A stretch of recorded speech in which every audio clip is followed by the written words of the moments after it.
आज मुझे मुल्क के उस तबके की बात करनी है कि जिनकी अहमियत को सियासी जलसों के अंदर, कॉर्नर मीटिंग्स के अंदर, सेमिनार्स के अंदर, कॉन्फ्रेंसेस के अंदर खूब उजागर किया जाता है। मुल्क का वही तबका जिसके बारे में कहा जाता है कि ये मुल्क का मुस्तकबिल है, ये आगे चलकर मुल्क की बागडोर संभालेंगे, मुल्क की बागडोर इनके हाथ में होगी, ये मुल्क का एसेट है, ये खजाना है। ये वही तबका है जो मुल्क का 65% है। मेरी मुराद नौजवानों से है। अब ये इशू क्या है? No matter what I have to speak my heart out.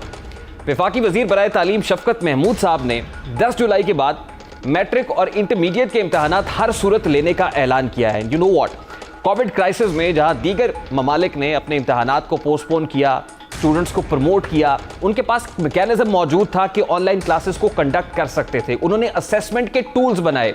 अब ये वो एरिया है जहां पर आपको काम करने की जरूरत थी कि ना सिर्फ आप ऑनलाइन पोर्टल बनाते, कोई एवेन्यूज प्लेटफॉर्म्स क्रिएट करते, बल्कि असेसमेंट स्टूडेंट्स को जांचने परखने के लिए कोई खास स्ट्रैटेजी डिवाइस करते। लेकिन आपने क्या किया? आप चाहे जाए कि ऑनलाइन सिस्टम डेवलप करते, स्टूडेंट्स को ठीक तरीके से पढ़ाते। आपने ना तो ऑनलाइन क्लासेस कंडक्ट की, ना स्टूडेंट्स को ऑनलाइन असेस कर रहे हैं, बल्कि आप ये कह रहे हैं कि उस बात का एग्जाम दें, वो पेपर्स दें जो आपने पढ़ाए ही नहीं है। यानी वो सिलेबस जो आपने कवर ही नहीं किया, वो करिकुलम जिस पर बात ही नहीं हुई, आप उनको जांचने परखने की बात कर रहे हैं। अब इम्तहानात हर सूरत लेने का ऐलान तो आपने किया। मैंने अपने गुज़श्ता प्रोग्राम के अंदर बताया था कि वो कौन सी एड है जो टिकने नहीं दे रही है, जिसकी वजह से हमें लाजमी इम्तहानात ले रहे हैं। वो 300 बिलियन की स्टोरी क्या है वो मैंने आपके सामने रखी थी। अब ऑनलाइन जो है क्लासेस तो कंडक्ट हुई, स्टूडेंट्स के इम्तहानात लेने का ऐलान हुआ। इस ऐलान के बाद ऑनलाइन इम्तहानात के लिए 12 एहतजाज करने वाले तलबा ने फैज़ाबाद से डी चौक तक मार्च का ऐलान किया। वो स्टूडेंट्स प्रोटेस्ट कर रहे थे कि हमारे ऑनलाइन एग्जाम्स ले लीजिए, लेकिन हुकूमत ने इस कोशिश को बुरी तरह नाकाम बना दिया। आज यही तलबा एक बार फिर एहतजाज के लिए निकले। अब की बार उनकी मंजिल हायर एजुकेशन कमीशन का दफ्तर था, HEC ऑफिस के बाहर जाना था इस्लामाबाद में।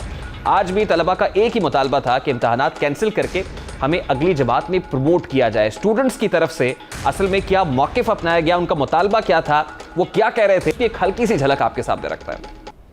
देखिए, बहुत सिंपल सा मुतालबा है। जैसे कि पूरे साल पढ़ाया नहीं गया बच्चों को, पूरे साल एक ऑनलाइन क्लास किसी भी गवर्नमेंट के इदारे में, किसी भी लोकल प्राइवेट इदारे में नहीं हुई। लेकिन एजुकेशन मिनिस्ट्री भी वो दावे कर रही है भी कि हमने ली है, लेकिन ये सरासर झूठ है, साफ झूठ है। सारा साल आपने हमारे कॉलेज बंद कर रखे। सिर्फ 2 वीक कॉलेज जाते थे, 2 मंथ हमारे कॉलेज बंद रहते थे। तकरीबन 45 डेज़ हम कॉलेज गए होंगे। इन 45 डेज़ में हम अपना सारा कोर्स कैसे कंप्लीट करते हैं? शफकत महमूद साहब कहना चाहेंगे देखिए, हमारे तमाम तर मुतालबा जायज़ 100% हकीकत पर मबनी, उनको तस्लीम करने में कोई मसला भी नहीं, ना ही कोई नुकसान है। पूरे पाकिस्तान में अगर एक भी दुबई के हमारे साथ वो ज्यादती हो रही है। अब गुज़श्ता एहतजाज की तरह आज के एहतजाज में भी पुलिस उनके खिलाफ मैदान में आई। आज भी पुलिस ने हालात काबू से बाहर होने से कबल ही उन्हें मुंतशिर करने के लिए इकदाम उठाए और कई तलबा को गिरफ्तार किया गया। यही नहीं बल्कि एहतजाज की कवरेज करने वाले सहाफ़ियों को भी हिरास किया गया, उनको भी गिरफ्तार किया गया। क्या मनाजिर देखने को मिले इस एहतजाज के ये मनाजिर और मुल्क भर से आए हुए स्टूडेंट्स का ये प्रोटेस्ट और उनका जम्मे गफ़ीर देखकर मुझे खान साहब के वो शोरा अफाक कलिमात याद आ रहे हैं कि अगर मेरी हुकूमत के खिलाफ प्रोटेस्ट करते हुए 50 लोग भी सड़क पे आ जाए तो मैं इस्तीफ़ा दे दूंगा। खान साहब, हम इस्तीफ़े का मुतालबा तो नहीं कर रहे, लेकिन शफकत महमूद साहब जिनसे बारहा हमारी टीम ने राब्ते की कोशिश की है, शफकत महमूद साहब की कैंपेन्स में बखुद जो है कवर करता रहा, उनकी कॉन्स्टिट्यूंसी के अंदर स्टूडेंट्स की बड़ी बात किया करते थे। खुदारा इन स्टूडेंट्स को सुने।